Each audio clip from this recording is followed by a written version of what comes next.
Bienvenue à l'entretien de la semaine. Nous avons le plaisir de recevoir dans ce studio Madame Horia Kij. Vous êtes directrice de communication, porte-parole de la secrétaire générale de l'OIF, qui est donc l'Organisation internationale de la francophonie. Madame Louise Mushikiwabo, que vous accompagnez depuis 2019 lors de sa prise de fonction, après sa brillante élection à la tête de cette organisation mondiale. Parlez-nous un peu de cette organisation qui regroupe 88 pays à travers le monde. Alors, merci de me recevoir aujourd'hui. L'Organisation internationale de la francophonie, c'est une organisation qui regroupe, comme vous l'avez dit, 88 États.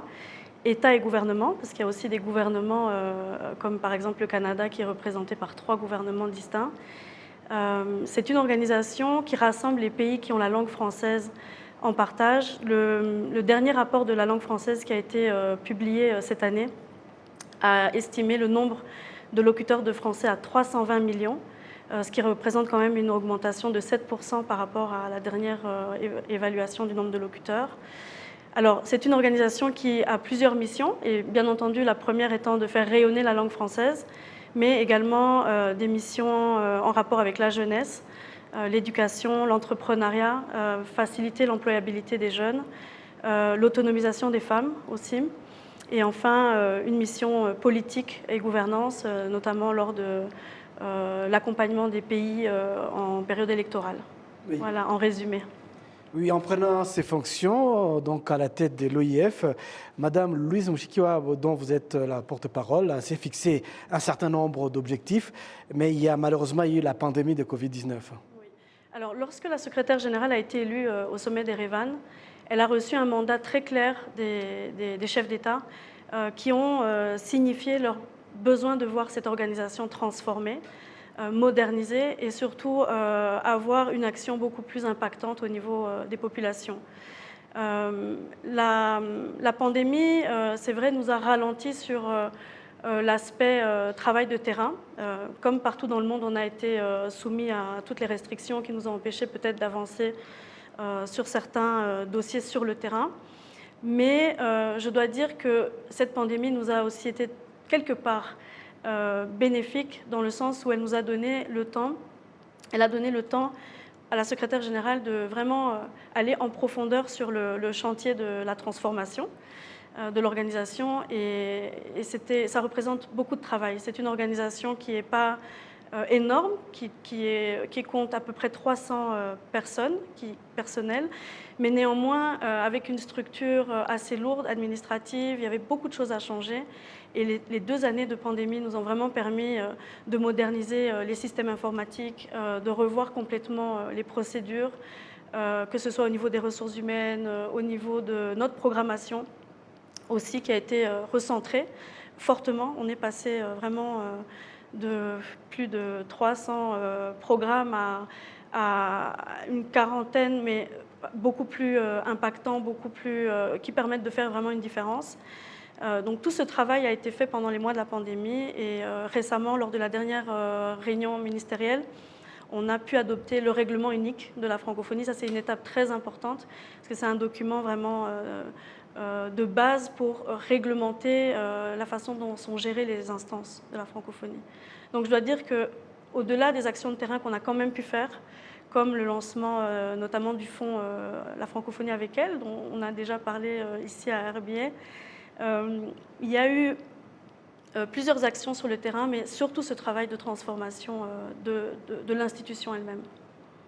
Oui, toujours en prenant ses fonctions, elle a choisi de donner une nouvelle empreinte à l'organisation, comme vous l'avez dit, une vision d'une OIF décomplexée, mondialisée, multipolaire, efficace et redevable. Qu'en est-il aujourd'hui ? Oui, alors c'est vrai qu'on est dans un contexte où les organisations multilatérales parfois sont un peu critiquées ou mal comprises par le grand public, on va dire ça comme ça. Il y a une forme de cynisme, on se demande à quoi elles servent. Une de ses priorités, la secrétaire générale, c'était de redonner beaucoup de sens, de pertinence à cette organisation en justement faisant ce travail de recentrage au niveau des missions et de montrer au monde et aux populations francophones une organisation qui est vraiment investie aux côtés des populations avec des actions très concrètes et est palpable. Donc je pense que sur ce domaine-là, on a fait beaucoup de progrès avec des programmes, notamment dans la formation au métier du numérique, qui est un programme d'envergure, des programmes de soutien à l'entrepreneuriat aussi, qu'on appelle les pionnières de l'entrepreneuriat. On a eu le fonds La Francophonie avec elle, qui est venu en aide aux femmes pendant la pandémie. Donc on peut constater que depuis le début du mandat, on a été quand même beaucoup plus proche des populations et que ça s'est vu, ça s'est ressenti même à travers les interactions qu'on peut avoir dans les médias ou sur les réseaux sociaux, qu'on est petit à petit en train de faire la différence. Voilà, Madame Louise Mushikiwabo, secrétaire générale de l'OIF, va commencer donc une visite au Rwanda cette semaine. Oui. Est-ce qu'on peut connaître l'objectif de cette visite et les programmes clés?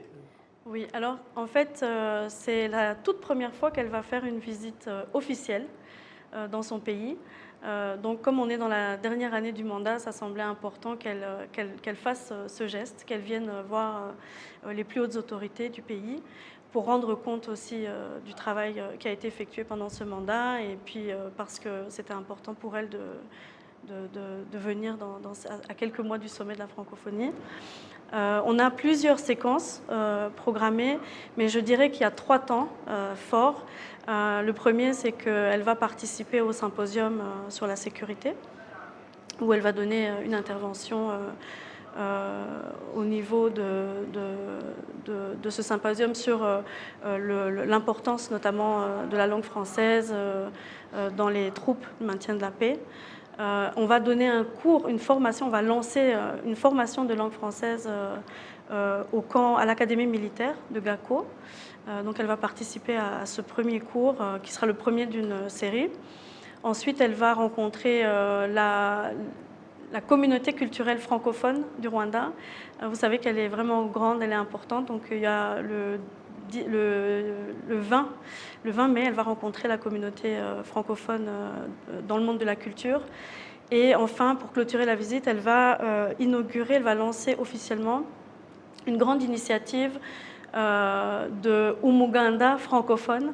Alors ça, c'est la nouveauté. Elle a toujours tenu à cœur de valoriser le partage des bonnes pratiques qui se passent dans l'espace francophone. Et donc, elle a souhaité commencer un peu ce partage de bonnes pratiques par son propre pays en lançant une initiative de Umuganda francophone avec la jeunesse. Parce que vous le savez que la jeunesse qui a été consultée en 2020 dans tous les pays de la francophonie ont exprimé une très très vive préoccupation sur le fait de vivre dans un environnement sain. Donc on s'est dit que c'était la meilleure pratique qu'on pouvait prendre du Rwanda et offrir au reste des pays francophones. Voilà. Merci beaucoup, Madame Kige Oria. Je rappelle aux téléspectateurs que vous êtes donc la directrice de communication, porte-parole de la secrétaire générale de l'OIF, l'Organisation internationale de la francophonie, Madame Louise Mushikiwabo. C'est donc avec vous que nous allons boucler complètement cette édition. Merci de votre aimable attention et excellente suite de programmes sur la télévision rwandaise.